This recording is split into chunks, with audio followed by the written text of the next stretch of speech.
Welcome to the podcast Hosting Your Home. Each week, around the world, millions of guests stay in other people's homes using the Airbnb platform. Listen in as we hear stories that teach us the human side of hosting your home.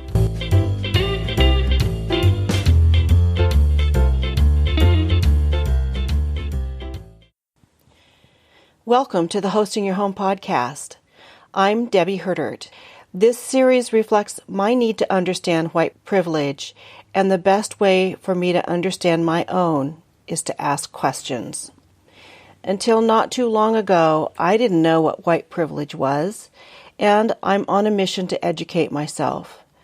With the continuing demonstrations in Portland making world news, racial prejudice is not something I'm willing to ignore. However, that doesn't mean that I'm not afraid of making a mistake, asking a stupid question, or showing my own ignorance. Today's interview is with Anthony Gantt, founder of the startup PCS at Ease, who stepped forward at a webinar I attended early in the pandemic. Anthony volunteered to talk with me about my concerns and encouraged me to do this podcast series. I'm not sure I would have been brave enough to produce this series if not for Anthony's support. He offers a lot of nuggets in this conversation. I hope you will learn from this as I am. Anthony, hi, how are you? I'm doing great. How are you today? Oh, awesome. Thank you so much for doing this with me. I really appreciate it. No worries. Give me 1 second. I'll turn on the radio. Okay. All right. How are we doing today? Awesome. Just awesome. I really do appreciate you doing this with me. All right. Sounds great. Okay, I'm going to hit record. Thank you, Anthony Gantt, for being here with me. I really do appreciate this.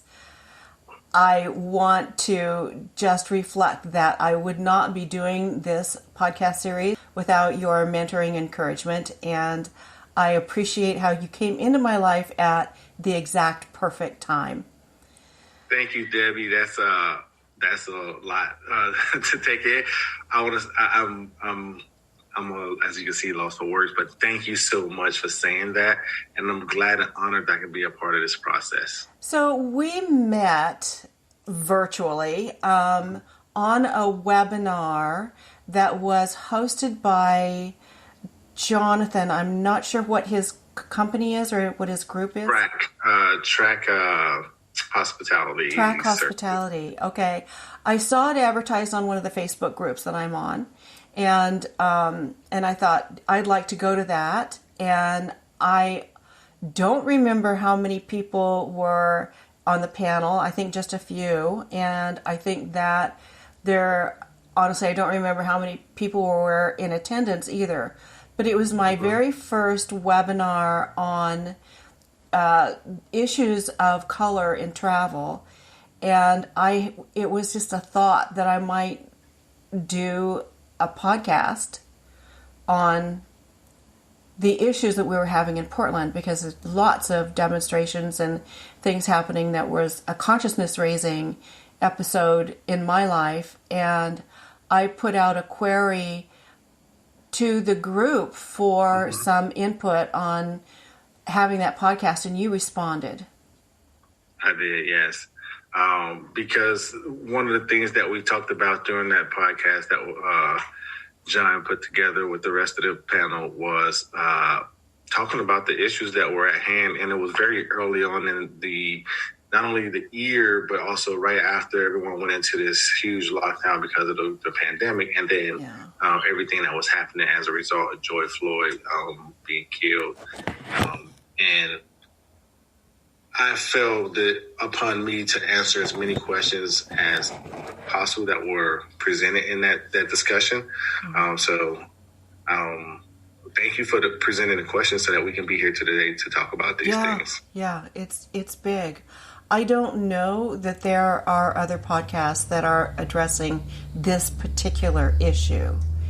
And at this moment in time, I've had 2 or 3 interviews with folks, and what I'm discovering is that people that I'm talking to, people of color that I'm talking to, really have not experienced a discrimination in their hosting experience. Is that true for you as well? Yeah, so in terms of hosting, I'm a baby. In terms of experience with hosting, I'm more in line with building a platform to have other hosts, but I haven't had that experience personally, but I have had friends who had the experience, Okay. Both as travelers in the space and as hosts. So those are the things that I want to discuss with you then. First, I'd like for you to tell our listeners about At Ease. You're the first listing service that I've come in contact with in this particular way. So I'd love for you to be able just to promote your own company here for just a bit. Absolutely. Thank you for this opportunity as well. So I'm going to give you a quick story, and it might end up being long because anytime somebody say quick, it's always long. But back in 2018, the military, because I'm still active duty, presented me with some very unique orders to move to Austin, Texas, where I'll have the opportunity to work at the University of Texas at Austin Naval ROTC as the Marine Officer Instructor. And I'll tell you what, Debbie, I was so excited about this opportunity you wouldn't believe, because I love paying it back and paying it forward, which meant I get the opportunity to train future officers for the military in the Navy and the Marine Corps. So I was like, heck yeah, I'm going to teach them what I wish I didn't know. I'm going to pull the curtains back and just show them everything that they need to know and prepare for. And in doing so, I was like, but I'm going to Texas. And that doesn't make sense to a lot of people, but if you're military, it'll start making sense to you, and I'm going to help it make sense for everyone else. Whenever we relocate, it's called a permanent change of station. And it's usually from base to base, unless you get on an independent duty like this one. But if you're not, you're going from base to base. And one of the things that usually people have to do or required to do is find a hotel or an accommodation that meets federal regulations. And that usually means checking on base first for the hotels that they have on base, which is called base lodging. Mm-hmm. And it's not until they tell you that they have no vacancies that you start looking elsewhere. Well, coming to Austin, I didn't have to worry about a base to check into or look for that. I said, I'm going to go big because it's Texas. And we got this amazing, we went to HomeAway, we went to Airbnb, and we was like, let's find a house that fits our needs. We're closing on this house in a few days. Let's pick a neighborhood close to the house we're going to close on so we can get an idea of what it looks like and how it's going to feel throughout the day. And I say all of that because if I was stayed on a hotel on base, I get reimbursed every single time. This was 19 years when I did this move. I've never not been reimbursed for my temporary lodging, but this one time. And the reason I didn't get reimbursed was because I stayed at a listing off of Airbnb. Now, I could have been off of Booking.com or HomeAway or VRBO or any of those platforms, but it didn't matter because I still would not have gotten reimbursed. And I was livid. I feel bad for the young Marine who was telling me about the new regulation. It's not even a new regulation. It's just something I didn't know existed. Sir, you can't use vacation rentals whenever you do a PCS move or temporary travel. Anything that the government will pay for. And I was like, give me someone senior to you. And someone senior to you, then the senior guy, staff sergeant, pulled me to the side like, hey, sir, he didn't say it this way, but he said it this way. He said, you messed up. But he used some different words. Uh-huh. And I was like... I did, huh? So he showed me the regulation in black and white, and it was right there. It's like, can I use a vacation rental booking site? And it says no, because a lot of the listings, even if they do, the sites don't ensure that they meet certain compliance and regulation requirements. And I was like, you know what? I've been in the Marine Corps for 18 years. I'm going to help change the regulations, Debbie. And I failed miserably. Oh. I called so many people, emailed so many, because usually as officers, that's what you try to help regulations and things get better. So you find out the document source, you see who wrote it and what do you have to do to make amends and adjustments. And I did that. And it's like, we're not changing that. Shut up. Go pound sand. Get out of here. Who are you? All right.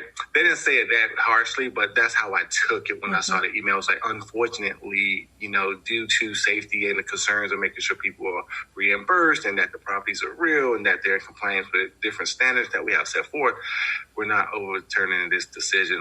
And then I got an email from someone in the government in DC at the General Service Administration. And they said, hey, you've been asking all these questions. You're causing all this noise. We're having this day in October on a Wednesday. Can you make it middle of the week, right? Can you randomly make it to them? So I asked my boss if I could take vacation. I did so. Flew in Tuesday night, went to the conference Wednesday, and I think I flew out Wednesday or early Thursday morning to be back at work on Friday. Wow. And it was the best thing I ever went to, because in that meeting, they were sitting down and they were talking about, we need to find a solution for federal travelers, civilian and military and contractors. And I was like, you got to be kidding me, because this is what I was trying to change. And like, I said, hey, if someone builds this thing, would you guys give them a contract? They was like, well, we can't say it like that, because that's not how it works. But we are looking for something. We're actively seeking this opportunity. And I was like, stop looking. Don't look anymore. I'm going to make it. I'll be back. I had no clue what I was talking about. Oh, wow. So I went out making a booking platform, online travel agency, like OTA, for federal employees and military and government contractors to be able to use whenever they travel for official capacity. If the government's going to reimburse it, I'll build it. I'll put it in whatever restrictions and guidelines and whatever you have to do. And I'll tell you, it's freaking hard. But I'm a Marine. We like hard, so I will get it done. We have been getting it done. And that's what At Ease is. It is a place for vacation rental managers and hosts that have properties and are looking to diversify their distribution channels and make additional revenue for talking to addressing different types of niches. We are the niche for federal travel, right?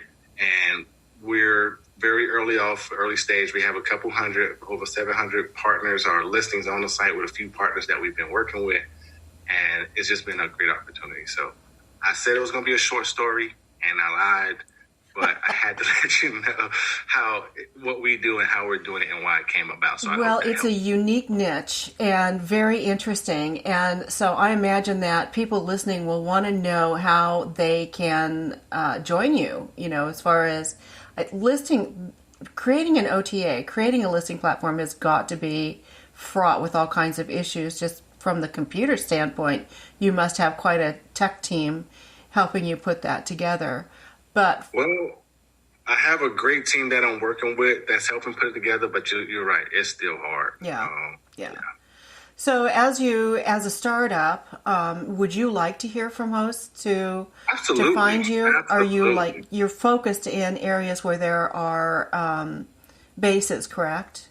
That's where we're super focused, but we're not so focused that we're not talking to hosts in other locales. We just have to, once we talk with them, we say, hey, if it's something we can get to right now, if we have to wait on it. Okay. Because what we found from our user research is, as people were relocating and moving across country, they're planning these paths along the 20, the 40, the 10, you name it, from east to west and west to east. But they want to stop in between, right? They don't want to just pull over to a rest stop. They want somewhere that's nice, safe, and they can kick their feet up, get a good rest in, take a nice hot shower, eat some good food, and then jump on the road for 8 to 12 hours. So you saying that, yes, we're focused in areas like San Diego, San Antonio, D.C. area, but we're not so foolish to be like, no, people travel and they're traveling by car and they need places to stay. Especially now. So we'll have all your contact information in the show notes so that people can reach out to you and find At Ease on the web and check out your website as well. Sounds great. But you mentioned traveling safely. Let's talk about what that's like. I'd like to first for the first part of this, let's talk about the experiences that you or your friends have had who are people of color, and what kinds of issues have come up. And the goal here is to act as a consciousness raising, to help people understand when we mess up, how we mess up, and what we can do better to gap this cultural issue that seems to be incredible right now. I'm just shocked. But anyway. Yeah, so safety. So some of the things that I've talked about and talked with people about that they experienced have been booking cancellation. This did happen to us when we were going to, me and a couple guys were going overseas for a trip.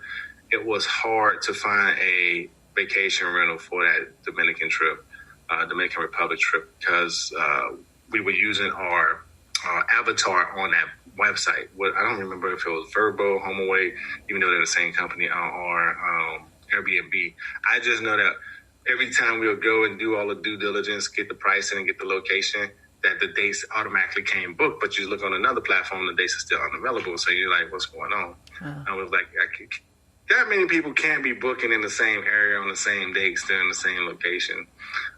So, you know, that's a repetitive story that a lot of travelers of color will have. Is like, you know, I have to change my avatar to something cartoon like, or something that's not real, or just use another person's account to book the trip for them. So that's one thing. And then others is when you go into a nice neighborhood, nice neighborhoods aren't restricted to a certain ethnic background group or a certain religion or a certain color. A nice neighborhood is for everyone, but if certain people have biases in those neighborhoods and you don't talk to the neighbors and let them know that you're having a vacation rental property in this community, the neighbors may create a issue by coming over asking, hey, what are you doing at this house? Like, who are you? I know the owner. And when you're listening to this, it's like you really don't know the owner, because you would have known they're putting this out as a short-term rental, and there's going to be foot traffic going in and out of this place all the time. Just depends on how long the booking is. So for you to come and question me means you don't know the owner at all, or you don't know what the owner is doing in terms of leveraging their property to make a passive income. So I think property managers and people who are in the profession, when it comes to neighbors, I know neighbors can be your worst thing that you have to deal with all of the craziness that they come up with and how many times they call the police for nothing. But educating them on the industry is very important too, and letting them understand how and what is going on in those properties, in those particular locations.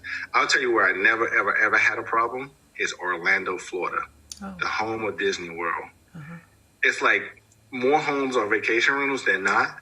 So you never have an issue from anyone. Like, anyone can book, anyone can stay, and like the community just understands that's what happens because you're in Disney, right? It's not even Orlando; you're in Disney. Cool. So I think they're the model area or location for how things are done with the neighbors involved, as well as the host and the guests that go through. I've never had an issue going to Orlando during a Disney trip and booking a vacation rental. You know, one of the regulations that we have here in getting our permits is we have to send a little note that notifies every neighbor across the street, next to us, behind us. So every property that is within eyesight of that rental, all of those people need to be notified officially per the government before they will. And we also need to notify the neighborhood association. So that's good. We've certainly never had any trouble here, and maybe because of that. No, I think that's really good that the city enforces something like that, because it gives people awareness. But you'll be surprised how many locations don't have that in place, and how many cities don't even have a permit or a license that goes along with it. So I think homeowners just want to know what's going on in their neighborhood, rightfully so. Right. And that's something we probably can advocate for. So do you think that there is a feeling of not being safe in these neighborhoods? Not about safe. It's just having to deal with unnecessary crap. Yeah. It's like, you know, it's not so much of safety issue. It's just like the crap that you have to deal with. Yeah. Like, come on. Like, really? Are we doing this right now? Yeah, which is very blatantly prejudicial treatment. Yeah. Yeah. Are you familiar with the things that have occurred with Airbnb? You know that, for instance, that they no longer show the host, the guest picture until the property is booked. Yeah.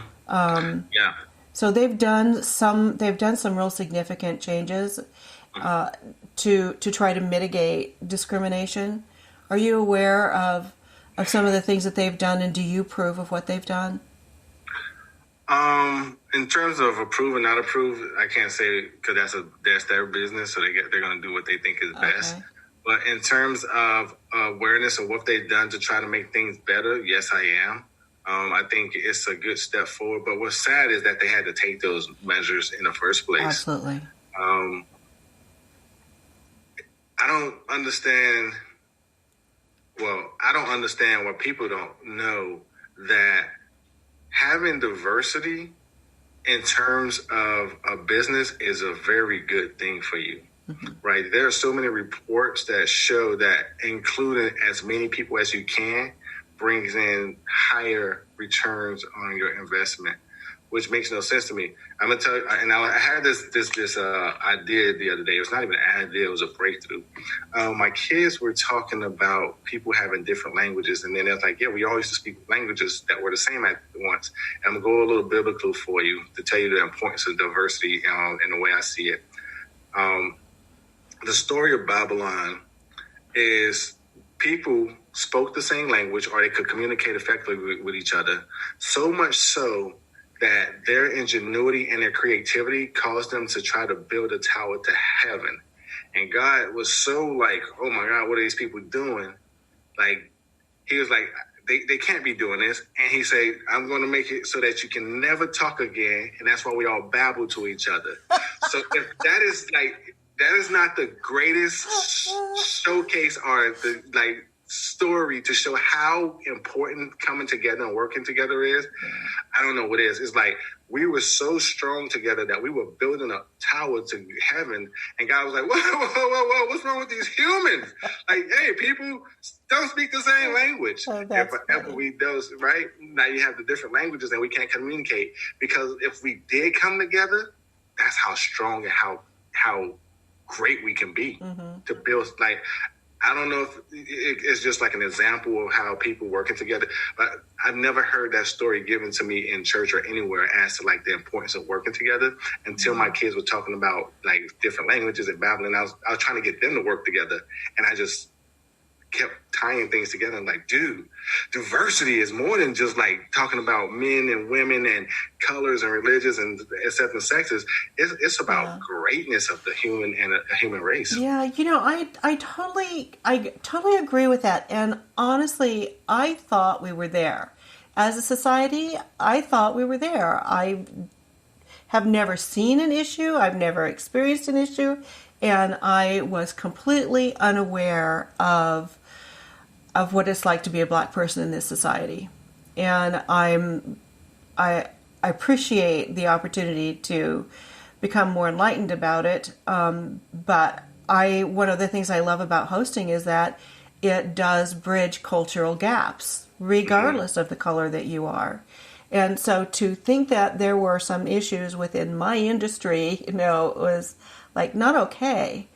Laura Murphy was a consultant, maybe she still is, with Airbnb, and they brought her on to help them when they first started issues. And she is like the former head of the ACLU office in Washington, D.C., and we had an opportunity to meet with her and speak with her about her program a few years ago, and I was so impressed, and I just thought, this is wonderful what is happening with Airbnb.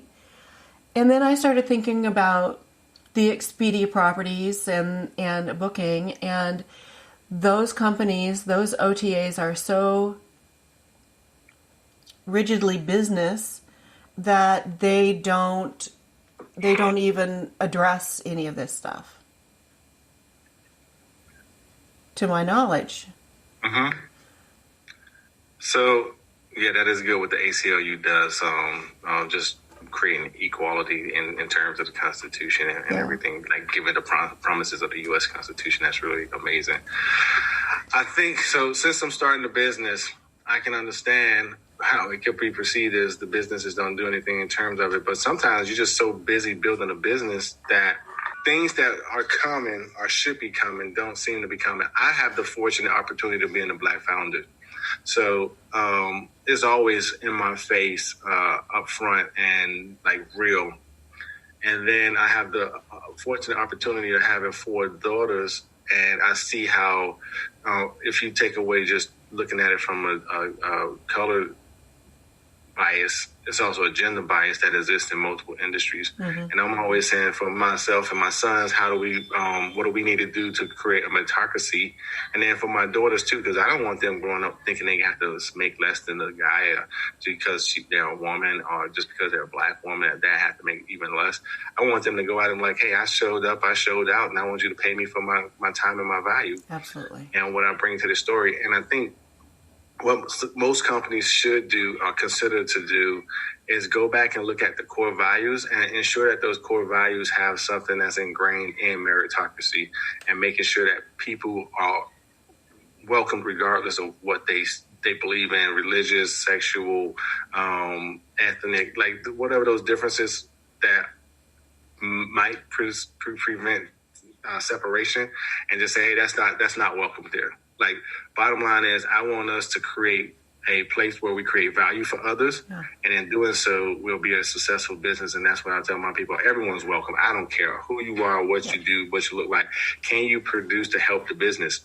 And in doing so, that's going to roll over into helping the people we partner with are different types of hosts, mm-hmm. and the different type of customers we come with, because we don't have time for that crap, especially in America.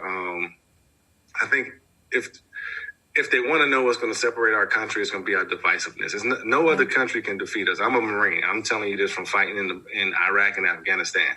When we do our job, we do it really well. Like, the American military is a well-oiled machine. But the only thing that can bring this machine down is the people inside of it, and when we don't come together and work together. So that, for me, is more important than anything I've done before. It's like creating an environment and creating a space where we have these type of conversations. And the only reason we have these conversations is because we have to have them so that we can go on and become Americans first. Mm-hmm. And then everything secondary, if I had my way, and this is just me speaking as an independent citizen, I would have people say, I'm American African descent. I'm American Italian descent. I'm American Hispanic descent. I don't like the term Hispanic American, or Black American, or Latino American, because you should be American first and then everything else second. Because I've seen that overseas in different countries, like Singapore as an example. The Singaporeans, they're Singaporean first and then whatever they are a second. Mm-hmm. And that creates this patriotic and nationalism where people work together and they strive to do things together for the good of that country. And I know we have it embedded in us. It's written in our Constitution, the opportunities to do so. We just have to openly say, okay, what do I have to do to be a contributing person to this society versus someone who's just continuing to try to tear it down? Because if you really love America, for those people who on both sides of the table are like creating this dissension, you would stop. Because a true American would, like you're doing, Debbie, like I'm doing right now, we'd have these discussions because not only is it important for us as people, but because we believe it's important for our country to go to that next level of being the beacon and the role model for the rest of the world. So what would you recommend that we actually do? I mean, I hear clean up the language. Create more universal language. I like that a lot. As hosts, how can we make our guests feel more comfortable, and how can we raise the consciousness of other hosts who are accepting guests or not accepting guests? It's going to be hard for the people who are not accepting. There's some people you just can't fix stupid. But for the people who are... point. For the folks who are like, hey, I just didn't know I had a problem. Like, once you point out a problem and the person say, yo, I do have a problem. How can I get help and fix it? Mm-hmm. And then that's where you say, hey, how do you want to be treated? If what color are your eyes, Debbie? I can't see them on this They're video. Green. Green. Mm-hmm. If I told you no green-eyed people can stay at any of my homes, and there's a particular home on a lake that you want to stay on because you heard how good the bass fishing is on this lake, you'd be teed off that I didn't let you stay on this lake because your eyes are green. So for me, it's a simple thing. Like, if you want to be able to go freely and do freely, like within the guise of the rules and regulations and the laws, then so does other people, regardless of what they look like and how they what they believe in and what they practice. Everyone just wants the same thing, is the pursuit of happiness, right? We just want to be able to see a nice place on a booking platform at ease and go to that platform and book it and not have to worry about anything, right? I think that's as simple as it is there. So confront is what I got out of that, and certainly, when we see discrimination or see people who are not being treated fairly, then we would want to address it. And those, yes, absolutely. And those people, like anything else, they will not quick enough, but they'll go out of business. I'm sure of it. One of the conversations that I had with K. Ray, he said, don't say you don't see color. He says, everybody sees color. I see color. So to say that you don't see color is not true. Mm-hmm. Yeah. Unless you're blind. I agree with that one. I'm like, wait, you don't see color? You're colorblind? Even colorblind people see different shades. You just, because that's like saying, I don't see women. I just see everybody as a man. It's like, that's stupid. Just see people for who they are and what they are and let them prove you wrong once they do. Yeah. We also talked about having some kind of a poster or picture on our websites that specifically says all are welcome here, regardless of race, color, eye color, tattoos, etc. The easiest thing to do is go to these websites that give you access to free photos, stock photos, and include different people in the stock photos. Because that's for me as a black man. When I go to a website and I see if it's welcoming, I look at the different images and what they have in terms of stock photos or just the photos in general. And if I can see like there's all photos of this nice, beautiful little white family, I'm like, oh, not going there. And it's like, that's the ideal thing. Like, no, put all kinds of things up there. Like, show what America is. It's a melting pot. Put everybody up in there, and I guarantee that will start bringing people in because they'll see themselves in those photos and those images. It's something as simple as that. Like, yes. PEXEL Pexels, they have stock photos of everyone. And you just throw it in there on your site. If you have properties that help people who have certain accommodations that need to be helped, like wheelchair ramps and shower rails and whatever, throw a couple photos of those individuals on your site too. Because now you're creating an image to people who are looking for stuff like this to come to you. Right. Simple little things. Yeah. And like you said, the language and whatnot. PEXL? That's PEXEL, Pexel. I'll put it in the chat for you. Okay, great. Thank you. I use that website. When you see the new website roll out, you're going to see what I mean by the different pictures. I told my team, I want everyone and anyone to be represented in these pictures and photos. Very good. Very good. We are trying to become more diverse with Host to Host, but it's very difficult because we are living in a white world out here in Portland, and I don't know how to reach people of color. I'm hoping that maybe this podcast will help. You. So you just gave me goosebumps. The way you reach it is you got to meet people where they are. I want more Hispanic people to see my website, so I'm translating some of the stuff in Spanish. I know I want more black travelers. Most people say, oh, that's not hard for you. But it's difficult if people don't know about you. So I go to, what is it called? Associations and groups, especially on Instagram. I'll drop a couple for you. Like, black people travel a lot.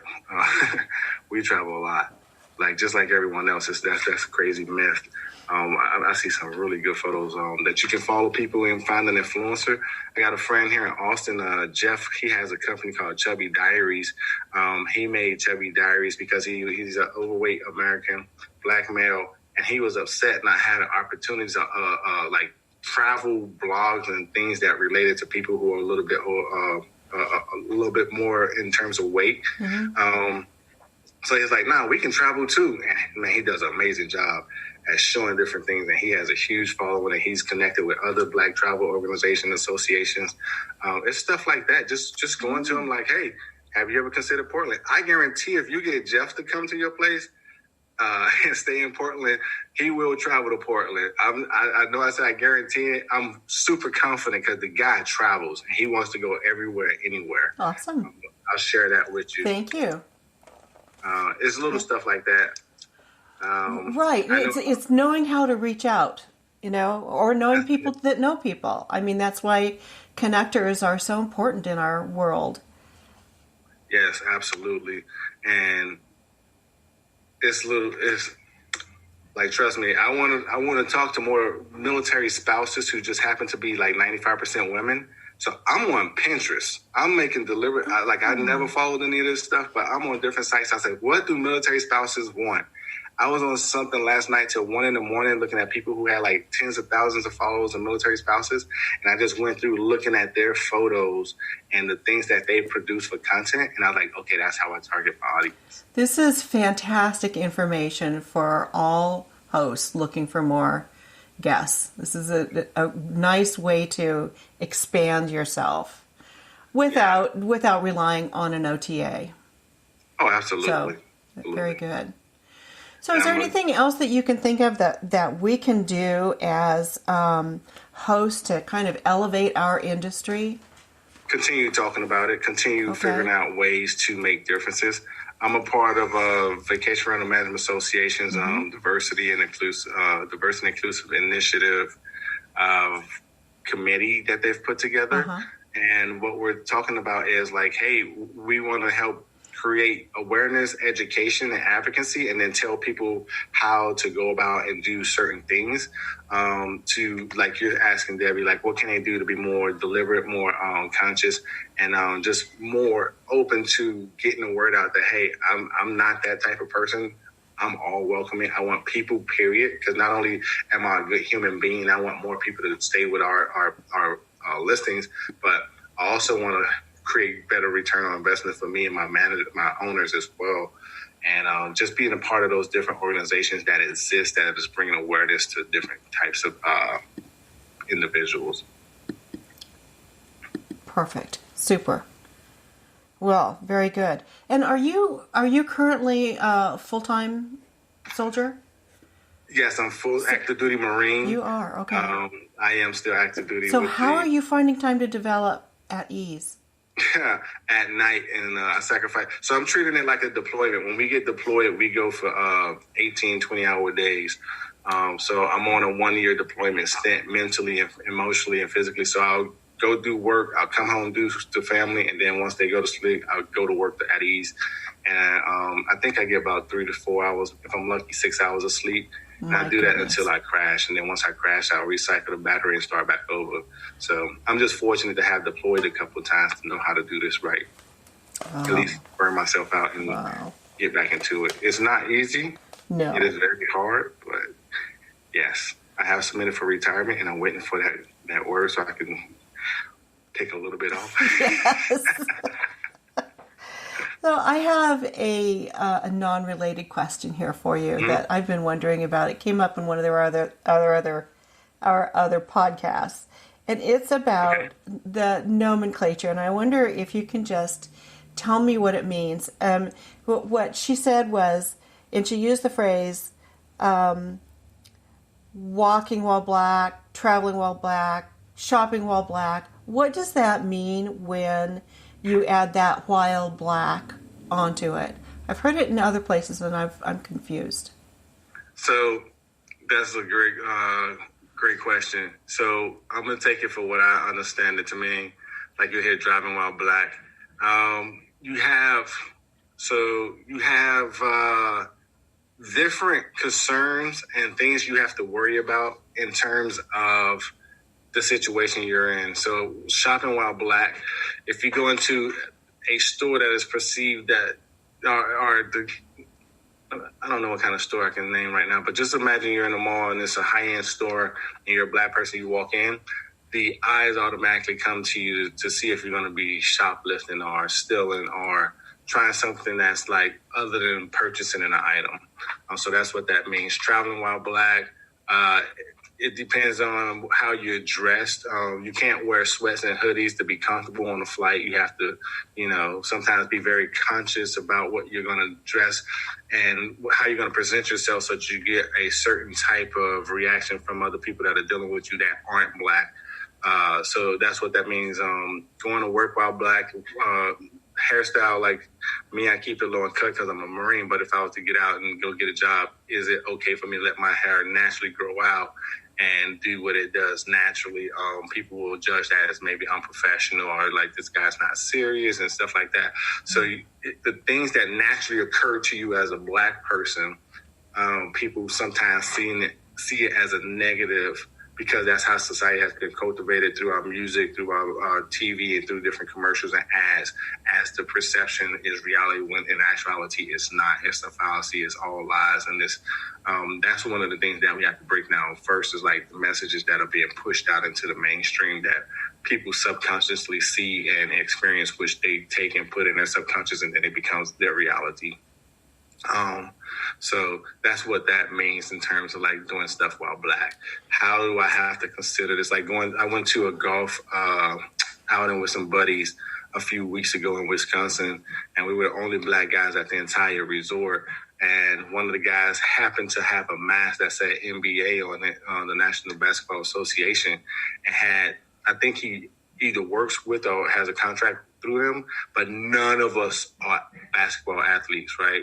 Not even, we're closer, the tallest person was closest to the shortest person on the NBA team. But the question, and one of the young ladies that worked there asked us, is were we with the NBA or the NFL? And we all laughed, because like a long time ago, we all played sports in high school or college, but not today at 40 and 45 years old. Most of the guys that I was with, they were all hedge fund investors between Wall Street, Dallas, and all over Boston and Raleigh, North Carolina. Like these guys were like make like serious money annually just based on what they do in terms of hedge fund management and whatnot. Not even remotely close to being an athlete. So golfing while Black, right? Everyone's just thinking we're athletes. So the assumptions. The assumptions right? That come up. How do you being a dad must be different than what I know, because you must have to educate your children in a way that how do you do this with kids? That is a very good question. I do have to educate them. I tell them to be aware of what is possible, but don't look for it out the gate. Just if you see it happen or presenting itself, just be aware of what's going on. And if it's a negative situation, figure out how to remove yourself from that situation.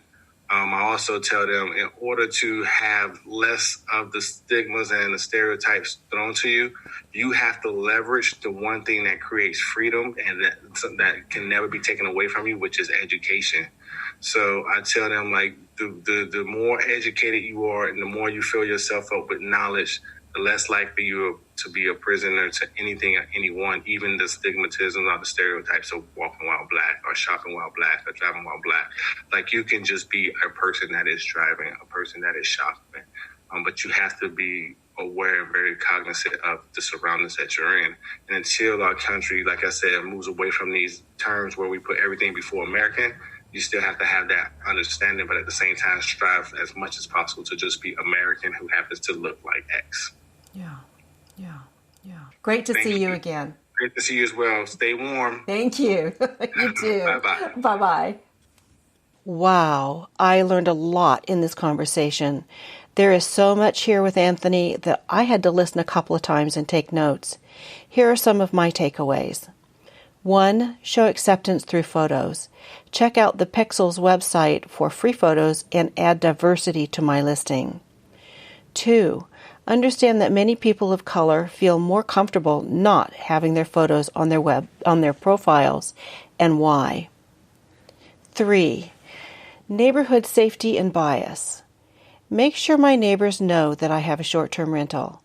Let my guests know that my neighbors are welcoming. Make a statement in the listing description regarding exactly this. 4. Meet people where they are. Use their language. Search Facebook groups and associations, travel blogs, Instagram, and Pinterest. Thank you, Anthony, for your support, for being willing to educate me and answer even my dumbest questions. I wish you great success with PCS at ease. For you, our listeners, you'll be able to find Anthony's contact information, the links to his website, and the others we've mentioned in the show notes. Our website is hostingyourhome.com, and my email is hostingyourhome@gmail.com. I'm also on LinkedIn. You are invited to join our Facebook group at Hosting Your Home, and if you're interested in attending one of our host-to-host monthly meetups or host coffees, go to our trade association website at hosttohost.org and sign up. We meet via Zoom. Our coffees are every Wednesday at 11 a.m. Pacific Standard Time. Once a month, and I think it's the last week, we offer free admittance to non-members. The next episode in our series is a conversation with Joy Williams in New York. This was another huge learning session for me. I hope you'll tune in for that one. And thank you for listening to this podcast. See you next time.